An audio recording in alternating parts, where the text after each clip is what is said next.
Bienvenidos a una experiencia de reino, donde lo sobrenatural de Dios se manifiesta y ocurren milagros, sanidades, liberaciones, y donde un encuentro con Dios no te permitirá ser el mismo, porque no es con fuerza ni con ejército, sino con su Santo Espíritu.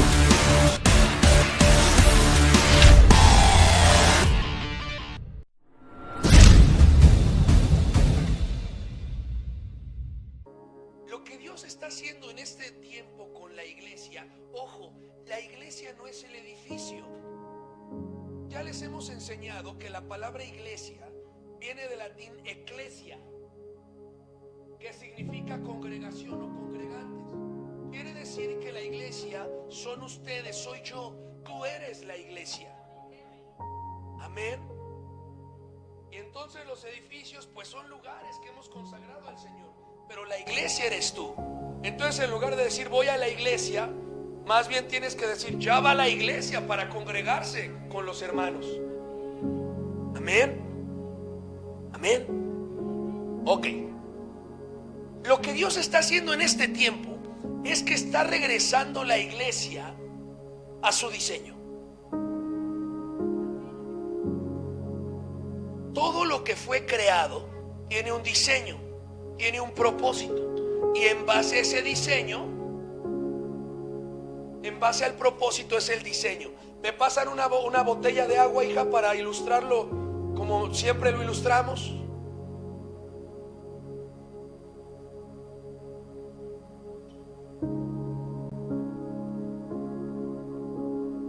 Y un vasito para, o una jarra.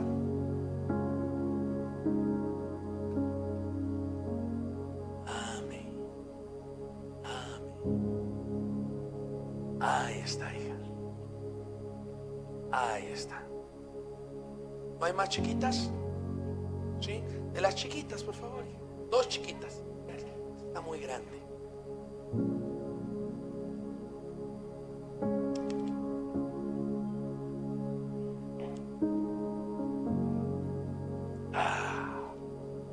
Mira, te lo voy a explicar. Ayúdame, Señor. Hazlo tú. Quédate aquí, hijita. Y eso, pásale los vasos. Ok. Miren, quien hizo esta botella tiene un creador, tiene un fabricante, Bonafont. La empresa Bonafont creó esta botella. ¿Para qué la creó? ¿Cuál es el propósito de esta botella? ¿Para qué? ¿Cuál crees que es el propósito de esta botella? Isra. Contener agua. ¡Eh! Contener agua. ¿Cuál crees que es el propósito de esta botella, Luigi? Para poder envasar agua. Pastora. Para contener 330 mililitros de agua. O sea, el creador de esta botella, en base al propósito, cuando iban a crear esta botella, dijeron: queremos crear esta botella para que contenga agua. Ese es el propósito. Entonces dijeron: ¿qué diseño le tenemos que dar para que esta botella cumpla con el propósito? Y ya dijeron: pues tiene que ser como cilíndrica, tiene que tener unas como grequitas aquí, tiene que tener una rosca, tiene que tener una tapa. O sea, en base al propósito, el creador de esta botella le dio un diseño. Amén. Amén. Ok. Ahora,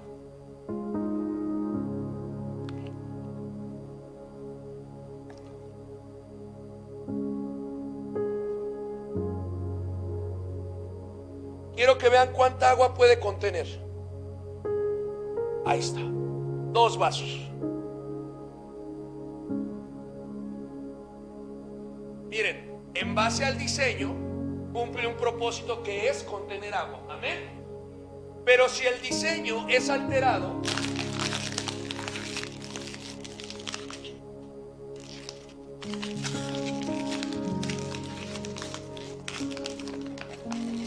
si el diseño se altera,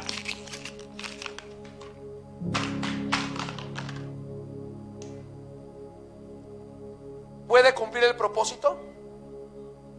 Como el diseño fue alterado, ahora miren cuánta agua le puede caber.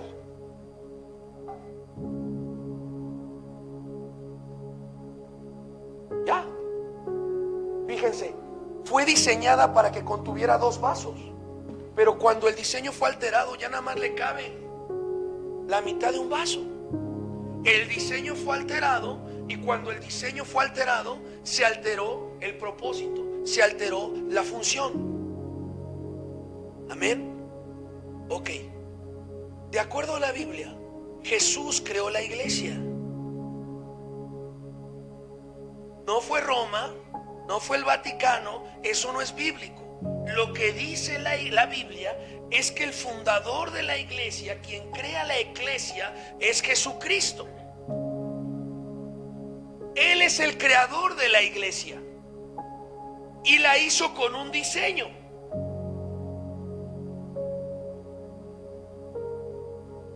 La hizo con un diseño. Ese diseño es para que cumpla un propósito. Pero lo que ha pasado con la iglesia a lo largo de los años es que han afectado el diseño. Y por ende, la iglesia a nivel mundial no está cumpliendo su propósito. Porque el diseño fue alterado. Lo que Dios está haciendo en este tiempo es restaurar su iglesia, es restaurar el diseño de su iglesia. La está restaurando al diseño original para que la iglesia pueda cumplir su propósito. Amén. ¿Saben por qué hay tanta enfermedad en el mundo? Porque la iglesia no está cumpliendo su propósito.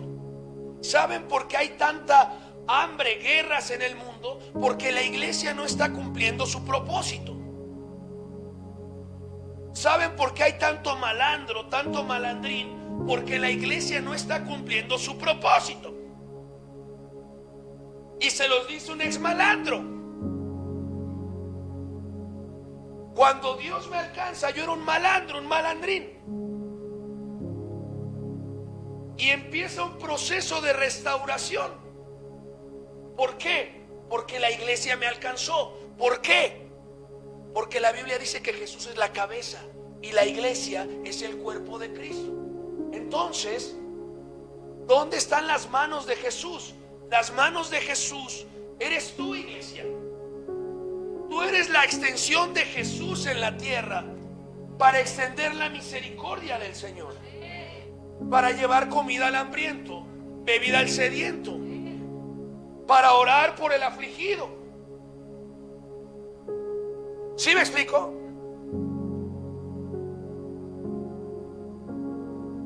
Pero llegamos a un punto que la iglesia ya no quería orar por la gente porque dice: ay no, ¿cómo voy a orar por los enfermos? ¿Qué tal si me siento mal? Ese es un egoísmo brutal. Falta de entendimiento. La iglesia está para orar por los enfermos. La iglesia está para orar por los endemoniados y echar fuera a los demonios. La iglesia está para hacer misericordia, para regalar comida, para regalar agua, para llevar el mensaje de salvación. ¿Sí me explico? ¿Sí me explico? Entonces lo que Dios está haciendo en este tiempo es que está restaurando el diseño de su iglesia para que regrese al diseño original y pueda cumplir su propósito. Amén. Gracias, hija. Mientras estaba ahí postrado, ¿te ayudas? ¿Sí?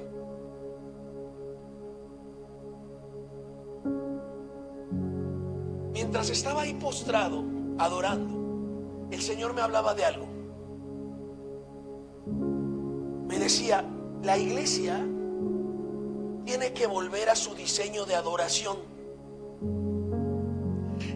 Dentro del diseño de la iglesia es que la iglesia está diseñada para adorar a su Dios.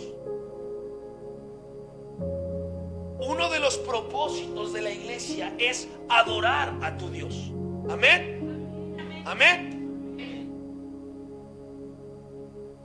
Van a ver lo que va a pasar al rato. Pero el Señor me decía, cuando la iglesia regrese a la adoración genuina y profunda, me decía el Señor, es un arma espiritual muy fuerte, porque lo que hace la adoración es que abre portales. Y nadie puede resistir, nadie de las tinieblas puede resistir esos portales de adoración, de bendición que se abren con la adoración. Pero, ¿dónde está mi mesa llenita? El apachurrado.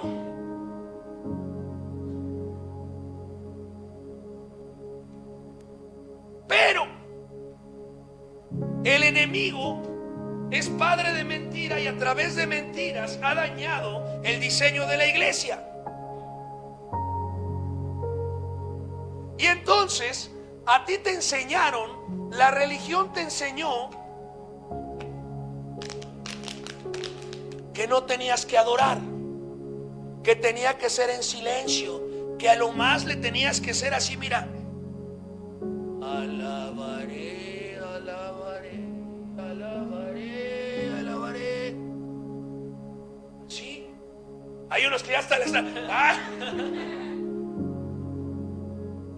Te enseñaron que tú venías a congregarte, a sentarte y ver qué Dios hacía. Ese no es el diseño de la iglesia. El diseño de la iglesia no es pasivo, no es sentarte a esperar a ver qué Dios hace. El diseño de la iglesia es activo. Tú tienes que abalanzarte, adorar, para que Dios abra las ventanas de los cielos. ¿Sí me explico? ¿O no me explico? El diseño de la iglesia no es pasivo, es activo, es violento. Mucha gente no sabe adorar.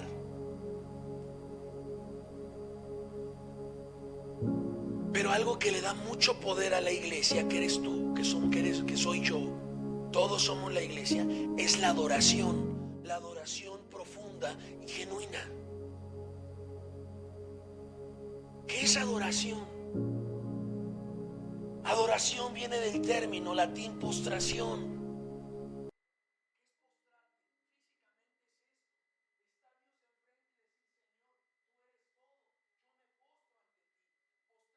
Esto. Y lo que significa la postración es: Señor, ante ti queda mi mente sometida y mi corazón enaltecido.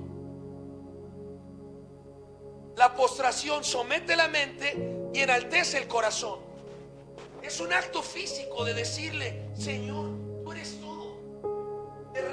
Me quito mis coronas, mis títulos delante de ti. Ante ti me postro.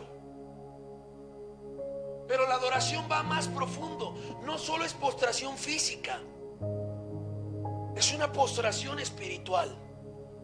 Es decir, Señor, con mi vida yo reconozco que tú eres mi todo. Con mi vida yo te reconozco en todos mis caminos. Varones, cuando estás en el trabajo y te dicen vamos por los drinkies trinkies, ahí tú decides si adoras o no. Tú tienes que decir: yo no voy a tomar ese alcohol porque adoro a mi Dios. Cuando tú decides consagrarte, adoras a Dios. Cuando la secretaria te echa ojitos y tú decides voltearte, porque dices: yo adoro a mi Dios. Cuando estás en el celular y te sale la chamacona y quitas eso, dices: quito eso porque yo adoro a mi Dios. La adoración es en todo tiempo de tu vida. Desde que te levantas hasta que te duermes, tú decides si adoras a Dios o no lo adoras. La religión te enseñó los sacramentos. ¿Qué son sacramentos? Símbolos externos para agradarle a Dios. Esa es mentira. ¿De qué sirve que una persona sea un pillo, que trate mal a su familia y que después vaya y le eche 20 pesos a una alcancía? No eches los 20 pesos. Mejor cambia tu forma de ser. Trata bien a tu familia. ¿De qué sirve que alguien sea un pillo todo el año, pero se vaya en una bici ahí con sus leggings un día al año y regresa y vuelve a ser pillo todo el año? Mejor deja de ser pillo. La Biblia no pide sacramentos, pide arrepentimiento. Dice Dios, si tomabas, deja de hacerlo. Si eras infiel, deja de hacerlo. Si robabas, deja de hacerlo. Si eras flojo, deja de hacerlo. La Biblia pide arrepentimiento. Cambia tu forma de vivir. Amén. Cuando tú conscientemente cambias tu forma de vivir porque amas a Dios, le estás adorando. La adoración es postración. Mente sometida, corazón enaltecido. ¿Por qué mente sometida? Porque de repente en tu mente tú lo quieres hacer a tu manera. Es que yo quiero que sea así. Es que ¿por qué no es así? Es que ¿por qué no sometes tu mente, enalteces tu corazón y solo adoras a Dios? Amén. Escúchame, iglesia, estamos en los tiempos finales.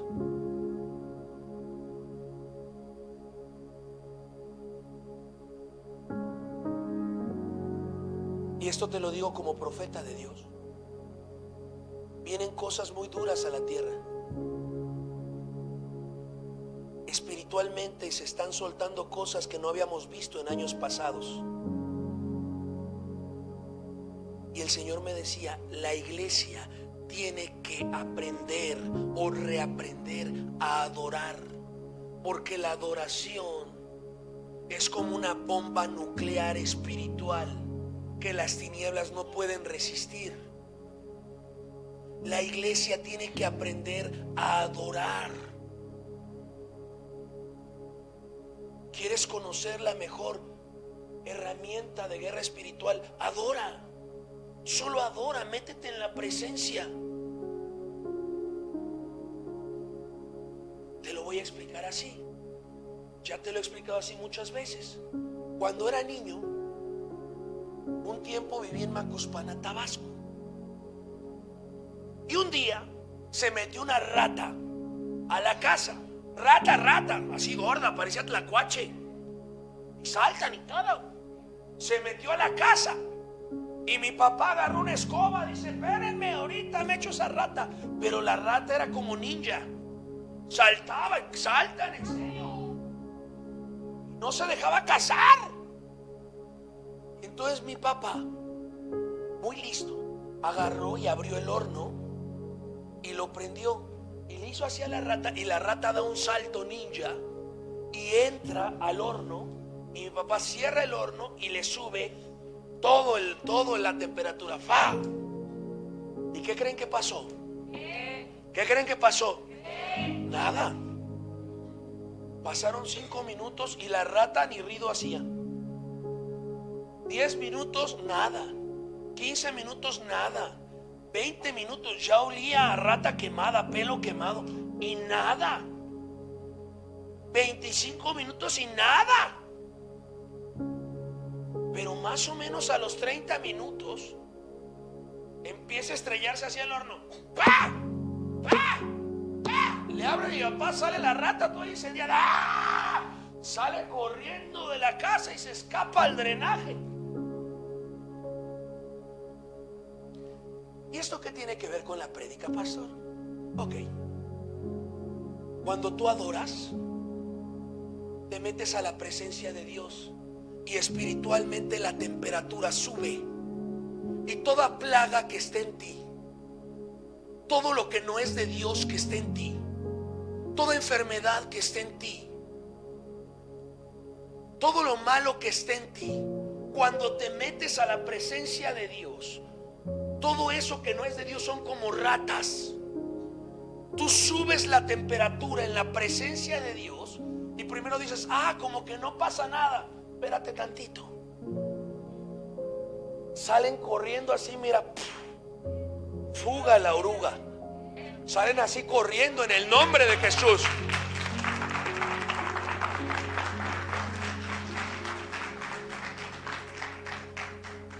Pastor, qué bonita analogía. No solo es una analogía. Muchos de aquí han recibido su sanidad mientras adoran.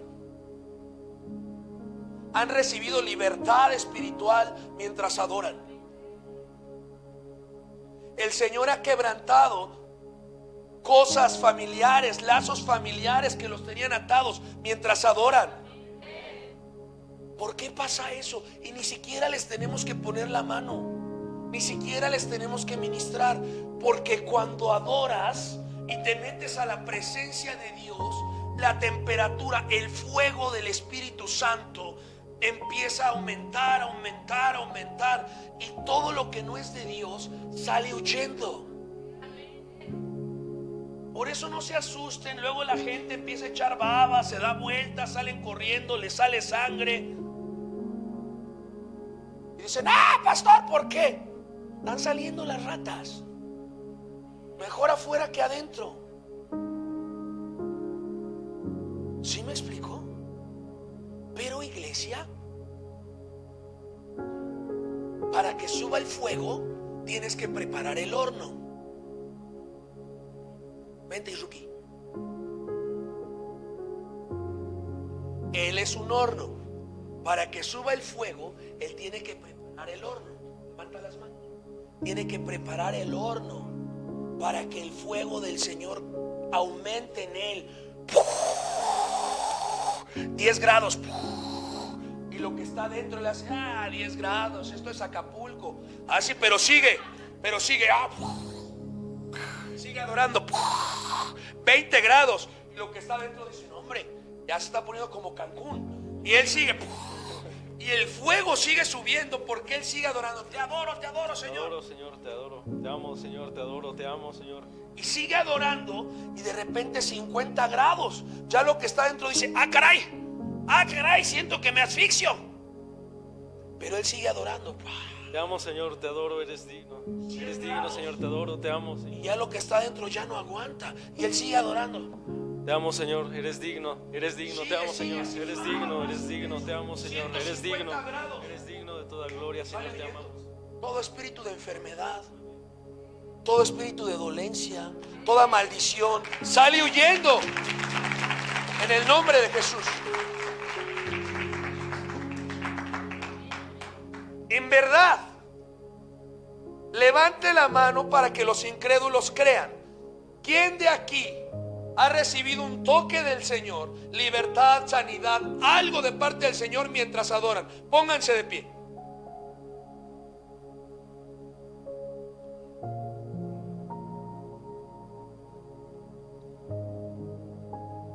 Casi todos. Amén, siéntense. ¿Por qué? Por este principio espiritual que les estoy explicando. Mamás,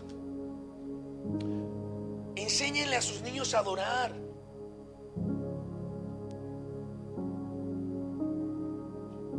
No saben cómo me gozo en ver a esta chiquita.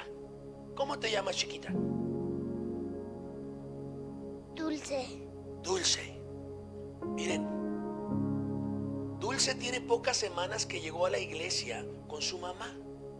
Y Dulce tenía un tormento muy fuerte. Y el Señor la hizo libre. Amén.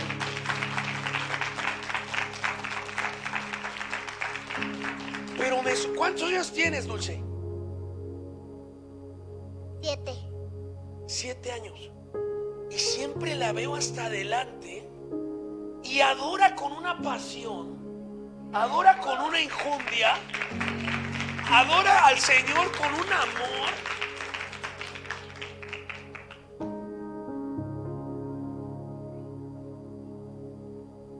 ¿Sí me explico? Y es una niña, pero está entendiendo el principio de adoración a Dios. El primer mandamiento le dijeron al Señor Jesús, Mateo 22:37.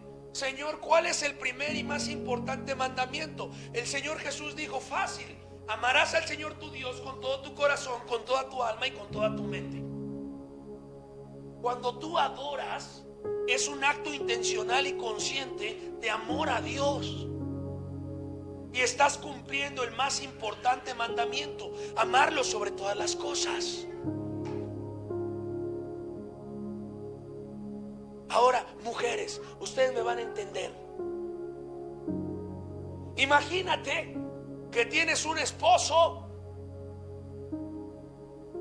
y te dice: yo te amo, huerca, por eso te doy para los frijoles. Mujer, ¿qué tú acaso no te gustaría que, está bien que te dé para los frijoles, pero que te trajera unas rosas, que te diera un poema, que te compusiera un verso?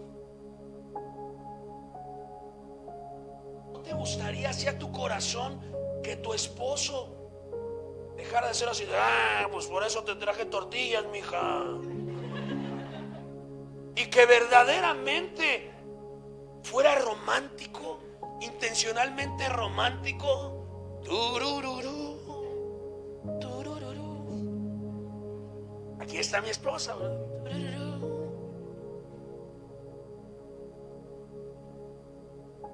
¿Sí o no? Pero muchas veces le hacemos eso a Dios.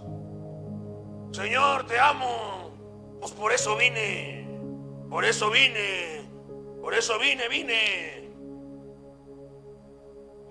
No quieras hacer eso con el Señor. Demuéstrale tu amor con tu adoración. Demuéstrale tu amor diariamente. ¿Sí me explico? Y con esto empezamos con la prédica. Hubo un pasaje que me caló, dile al de al lado, le caló al pastor. Le caló. Dile, le caló. Y oro a Dios que también te cale a ti. Pero que te cale fuerte, profundo. Me dio celo este pasaje. Me dio celo.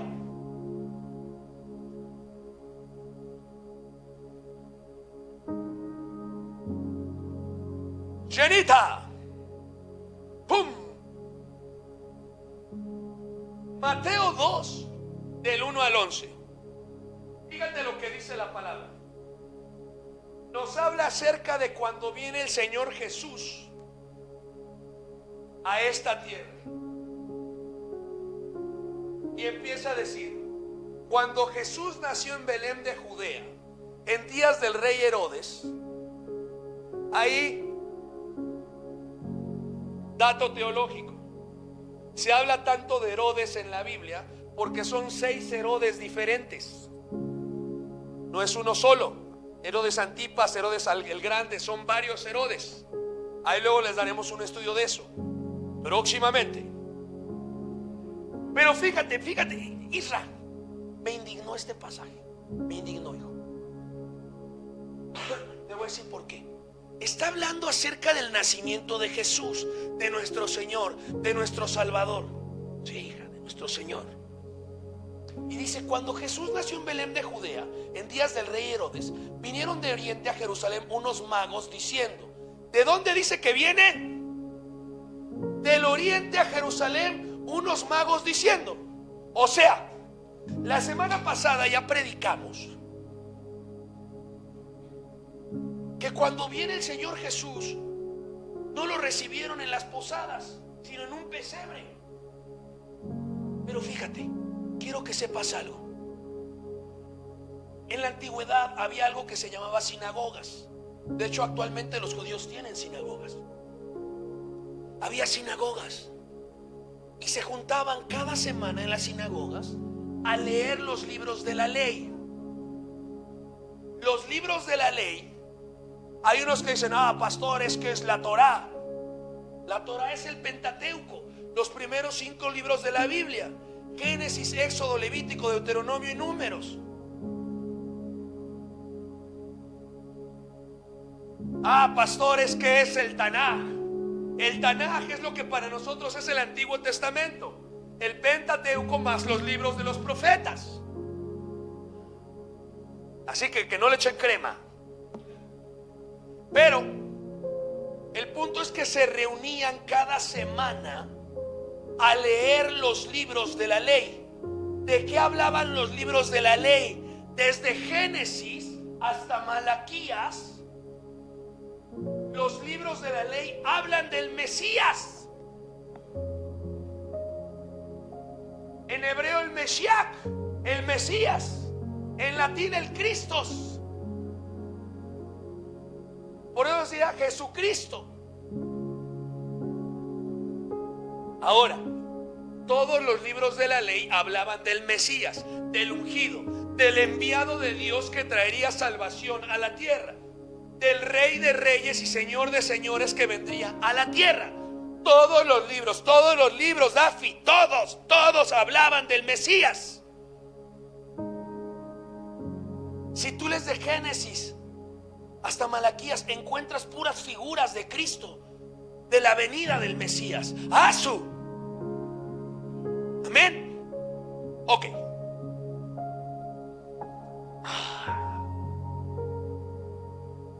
Esto me enoja.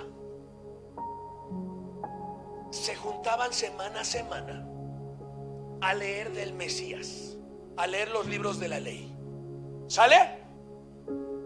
¿Sale? ¿Sale? Amén. Ahora sí. Pregunta: si todo el pueblo de Dios se juntaba semana a semana a leer acerca del Mesías que vendría, ¿por qué cuando viene nadie lo adora y los que lo vienen a adorar son unos sabios, unos magos de Oriente?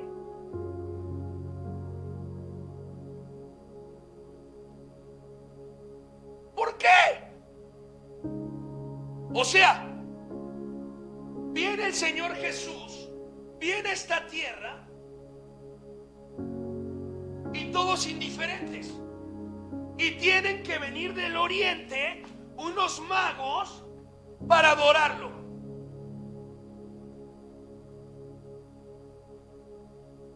¡Qué indignación!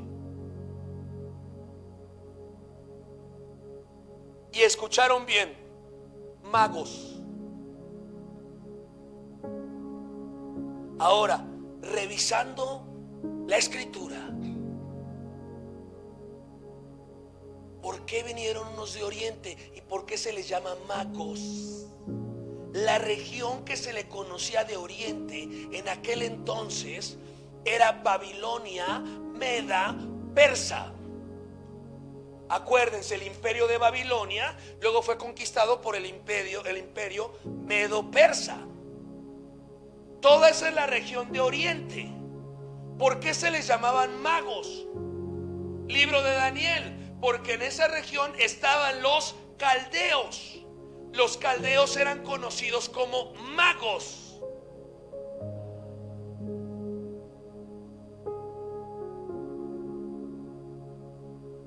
No me voy a adelantar.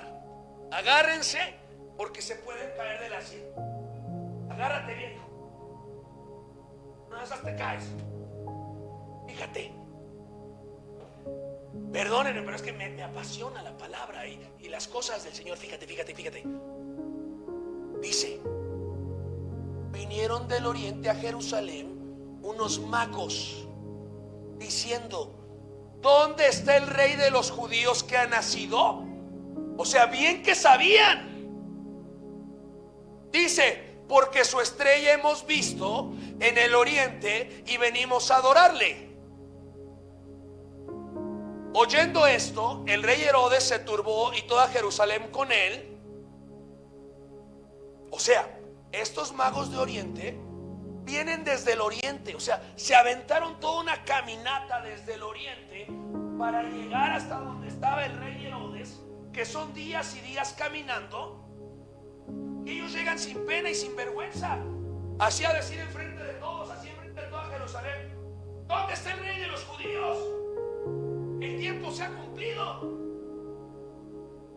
Lo que no se atrevió nadie de los religiosos, nadie del Sanedrín, nadie de los estudiosos de las escrituras. Vienen unos magos de Oriente a decirle a todo el pueblo: ¿dónde está el rey de los judíos? Que sabemos que el tiempo ya se cumplió. No les dio pena. Y dice: y el rey y toda Jerusalén se turbó. O sea, fíjense, esos magos de Oriente ya evangelizando al Herodes. No les dio pena pararse enfrente del rey. Quiero que entiendas lo que te estoy diciendo. Contexto sociopolítico, histórico de ese tiempo. Quien tenía conquistado el pueblo de Dios era Roma. Y el único rey reconocido en Roma era el emperador. Pararse enfrente de un rey delegado por el emperador del Imperio Romano y decirle: los judíos eran un pueblo conquistado por ellos, y decirle: oye, vengo buscando al rey de los judíos. Eso significaba que iba a haber una insurrección, porque se iba a levantar un rey de un pueblo conquistado en contra del emperador, de César. Imagínense el valor que se requirió para que aquellos magos llegan de Oriente y le dicen: oye, ¿dónde está el rey de los judíos, mi Herodes?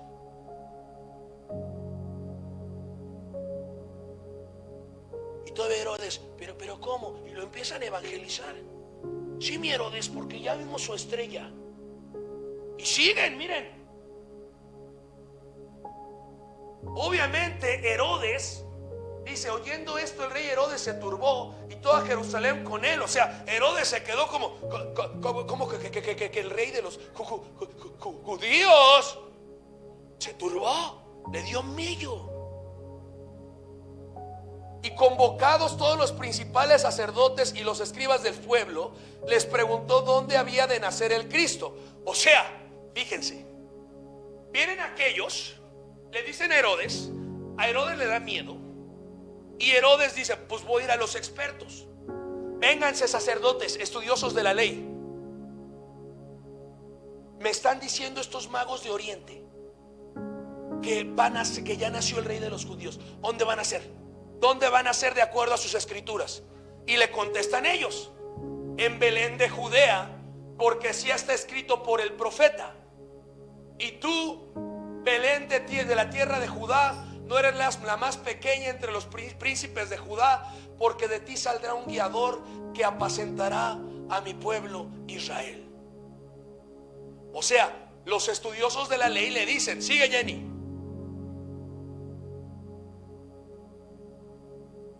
O sea, fíjense, Herodes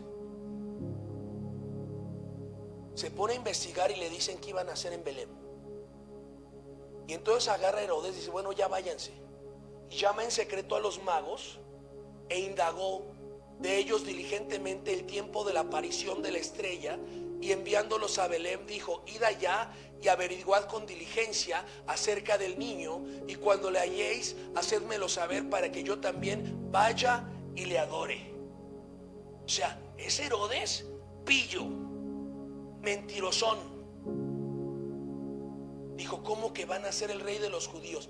Vayan y me dicen dónde, porque lo que quería, dice la Biblia después, que Herodes lo que quería era matar al Mesías. Pero vean, ellos, habiendo oído al rey, se fueron. Y he aquí la estrella que habían visto en el oriente iba delante de ellos, hasta que llegando se detuvo sobre donde estaba el niño. Y al ver la estrella se regocijaron con muy grande gozo.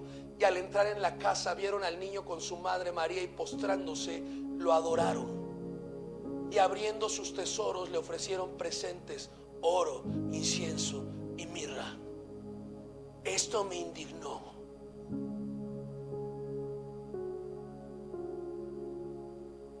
El Mesías, conforme estaba escrito, nació en Belén de Judea. Y no hubo nadie de los suyos que le adorare. Tuvieron que venir unos extraños magos de Oriente a adorarle.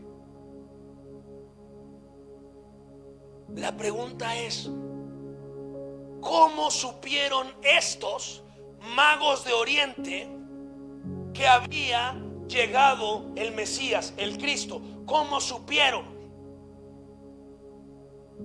Que hasta se movieron, caminaron y caminaron por muchísimas tierras. Prácticamente atravesaron todo el mundo antiguo para llegar a adorarle.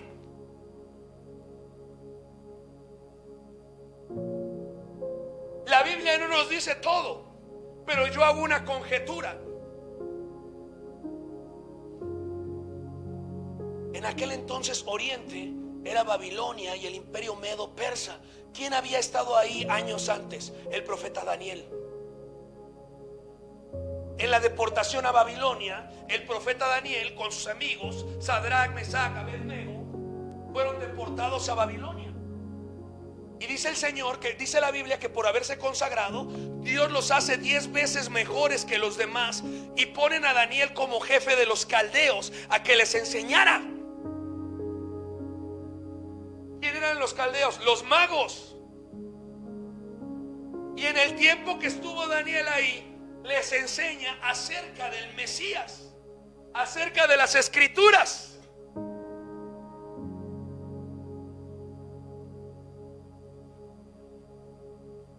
¡Santo!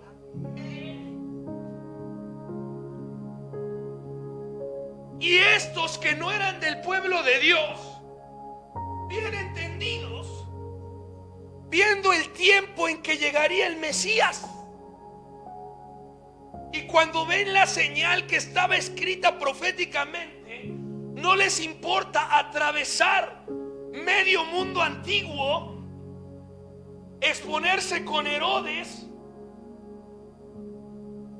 con el solo propósito de llegar y adorar a Jesús.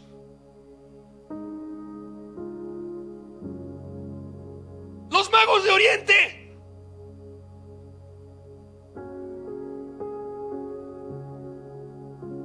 ¿Dónde estaba el pueblo para adorarle? El pueblo de Dios, ¿dónde estaba para adorarle?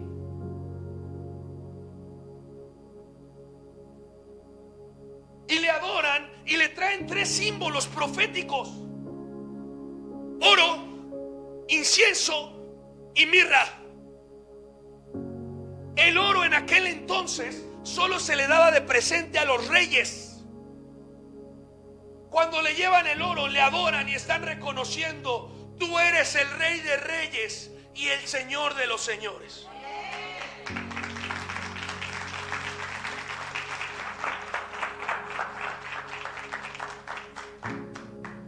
Pero traen incienso. En aquel entonces, en el pueblo de Dios, el incienso solo se usaba en el lugar santo para adorar a Dios. Cuando le presentan incienso, le dicen: tú eres Dios. Y reconocen la deidad de Jesucristo.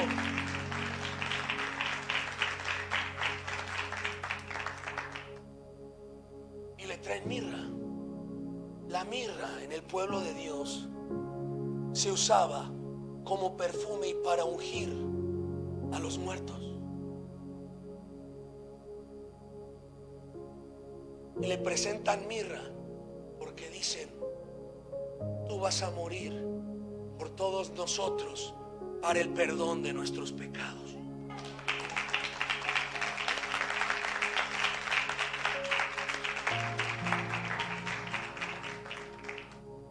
Vienen, lo adoran como Rey, como Dios, como Salvador.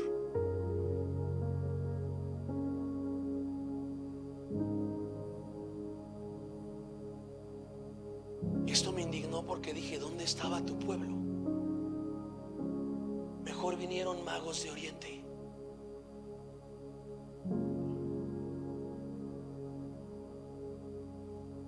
Y lo que me puso muy triste es que el Señor me habló y me dijo, hoy en día está pasando lo mismo. Mi iglesia no sabe adorarme.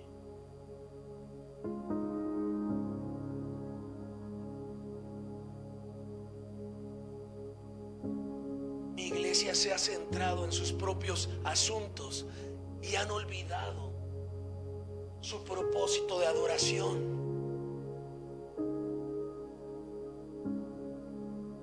Yo me indigné y dije, Señor, no vayas a traer a los de Oriente.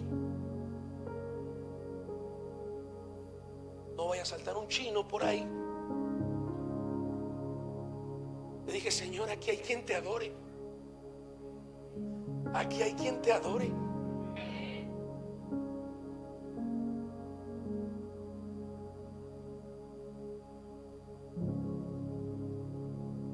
Aquí hay quien te adore y que te reconozca como Dios, como Rey de Reyes, como Salvador.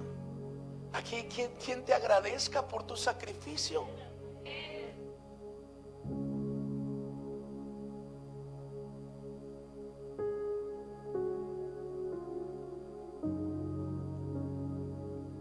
La iglesia en general se ha extraviado porque creen que la adoración depende de su estado de ánimo, de si te sientes bien o mal.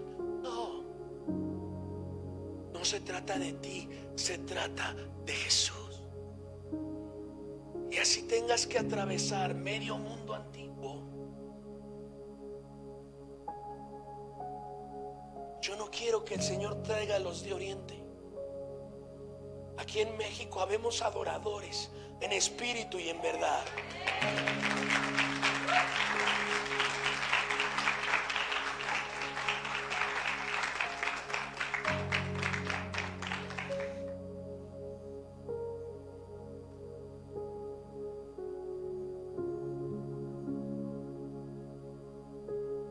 Ya te enseñé lo que Él me dijo que te enseñara.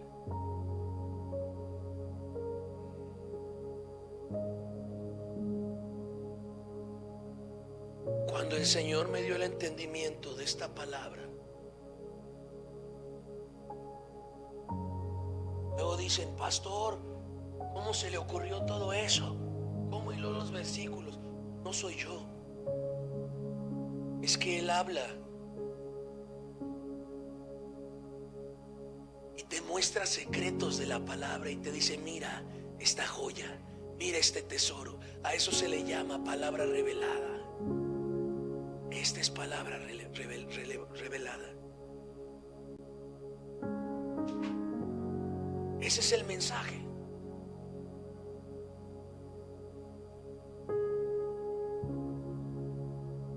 No esperes que vengan los de Oriente.